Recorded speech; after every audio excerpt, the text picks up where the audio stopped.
మొన్న ఏఎంబిలో 200 మంది స్వాములు వచ్చి ఈ సినిమా చూసి వెళ్తున్నారు. అందులో కొన్ని సంవత్సరాలు అయిపోయింది మేము థియేటర్కి వచ్చి అని చెప్తున్నారు వాళ్ళు. ఈ స్వాములు థియేటర్కి వచ్చి చూడడం ఏంటి నాకు తెలీదు. నేను ఈ సినిమాని ఇంకెట్లా ప్రమోట్ చేయాలి అని ఆలోచించుకుంటూ ఉన్నాను. దీనికి ప్రమోషన్ అక్కర్లేదు, ఆటోమేటిక్గా ఒకళ్ళు ఇప్పుడు ఈయన చూశారు జొన్నవిత్తులు గారు, ఆ ఉద్వేగం ఆయన చెప్పగలిగారు. అది చెప్పలేకుండా ఉద్వేగం ఫీల్ అయ్యి ఇంట్లో వాళ్ళకి పక్కింటి వాళ్ళకి చెప్పే ఒక సందర్భం ఈ సినిమాకు ఉన్నది. అలాగే యాక్చువల్గా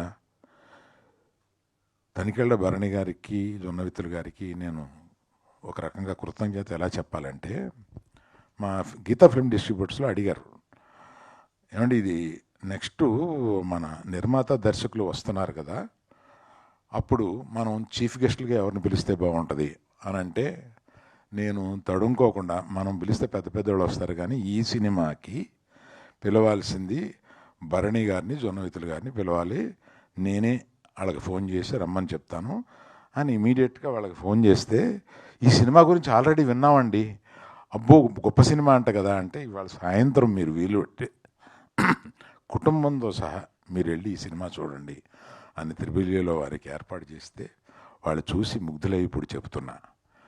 ఇది చూస్తే ఇటువంటి సినిమాని చేయడం మహద్భాగ్యంగా ఫీల్ అవుతున్నాను. ఈ నరసింహస్వామి